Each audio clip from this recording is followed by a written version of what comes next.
अग्नि मृढ़या महा आश्रयया देवयुञ्जनम् यत्थे बहिराशदम्।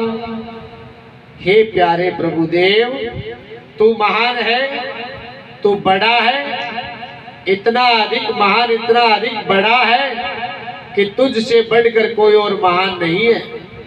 तुझसे महान बड़े की तो बात ही दूर रही, तेरे तो समान भी कोई नहीं है।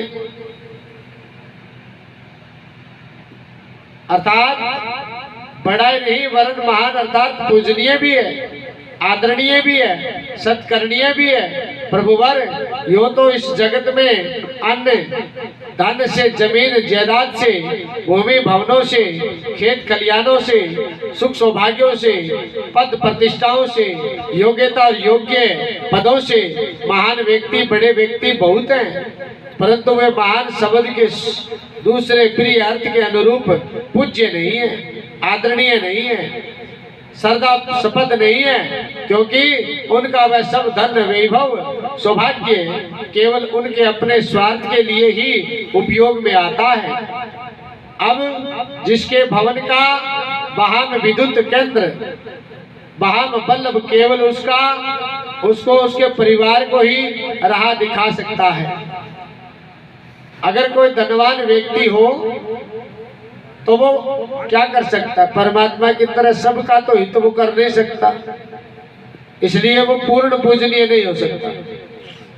क्योंकि एक उदाहरण दे दिया कि बड़ा व्यक्ति होता है वो एक अपने घर में बल्ब लगाएगा, केवल अपनों को ही ठोकर से बचा सकता है, पर तू तो परम पिता परमात्मा अति बलिष्ठ, अति बलवान है। सूर्य चंद्रमा आदि ऐसे बल्ब लगाए हैं जिनके द्वारा एक भारत में नहीं, पूरे वर्ण के अंदर कोई भी ठोकर नहीं खा सकता, सबके प्रति सबको प्रकाश में चलाता है।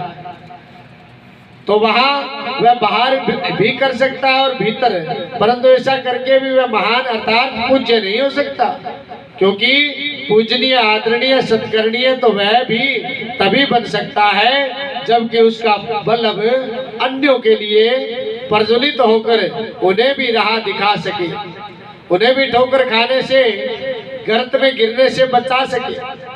अब जब उसके प्रकाश से अन्यों का कुछ सुख सुविधा ही नहीं मिलती, तो ऐसी दशा में हम उनको आदरणीय कैसे मानते?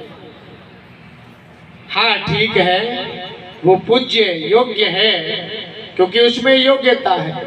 जितनी योग्यता उतना ही सत्कार, और उतना ही सत्कार करेंगे तो उसके आधार से वो पूज्य व्यक्ति भी अपने कर्तव्य से कभी डिगेगा नहीं। अगर तेरे बराबर उसका सत्कार करना प्रारंभ कर दिया तो उसमें तो अल्पज्ञता है, और तू सर्वज्ञ है।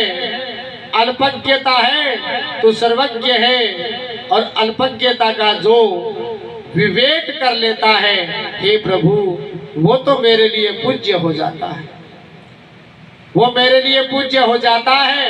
और तेरे द्वारा सत प्रेरणा भी मुझे यही मिलती है कि उस पूज्य का भी मैं अवश्य ही संस्कारों से सत्कार करूं, और उस सत्कार के बदले कृत यज्ञता का पालन करते हुए, और मैं भी कृतघ्नता के पाप से मुक्त होकर के उनसे पिपासु बन करके और तेरी ओर अग्रसर होने का मार्ग का पाठ पढ़ने में समर्थवान हो जाऊं। ऐसा सामर्थ्य आपसे भी मुझे मिले, और धीर वीर ज्ञानी बुद्धिमान आदरणीय पूज्य से भी मुझे मिले।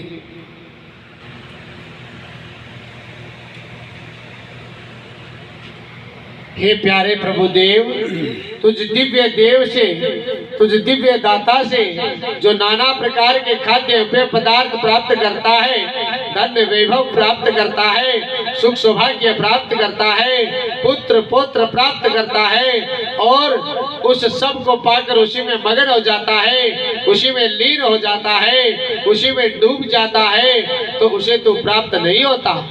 तू केवल उसी को प्राप्त होता है जो तुझसे ये सब कुछ पाकर भी इसमें रमता नहीं, इसमें डूबता नहीं, इसे पाकर अपने को कृत्य नहीं समझता, वरन तुझ दिव्य दाता को ही सदा चाहता है, तेरी ही सदा कामना करता रहता है, तेरी ही धुन का सदा धनी रहता है। वह खाता तो खाने के लिए नहीं, वरन सशक्त होकर तेरी आराधना में बैठ सकने के लिए वह अध्ययन करता है, इसलिए नहीं कि जगत में विद्वान कहलाए और मान सम्मान पाए, वरन इसलिए नहीं कि उससे तेरा बोध हो सके।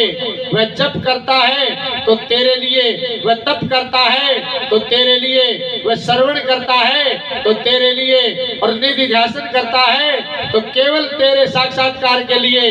तात्पर्य यह है कि तू उसका उद्देश्य केवल एक तू ही होता है और उसका लक्ष्य केवल तू एक तू ही होता है। ये सच्चे सुच्चे साधक को तू प्राप्त होता है। हे पावन परमेश्वर, मैं ऐसा सच्चा साधक बनूं कि तू मुझे प्राप्त हो, तू मुझे प्राप्त होकर फिर कभी मुझसे दूर न हो, मुझसे कभी ओझल न हो। प्रभुवर मेरी यही प्रार्थना है कि तू बैठने योग्य, सब प्रकार से विराजमान होने योग्य, साधना से पवित्र बने हुए इस मेरे हृदय आसन पर विराजमान होकर तो मुझे अपने प्रियतम दर्शनों से ऐसा विभोर कर, ऐसा तृप्त कर, ऐसा कृत्य कर कि फिर भी मेरे लिए कोई अन्य द्रष्टव्य न रह जाए, कोई अन्य प्रापतव्य न रह जाए। नाथ, यही प्रार्थना है। और यह प्रार्थना करने के उपरांत प्रभु ने प्रत्युत्तर दिया। क्या उत्तर दिया?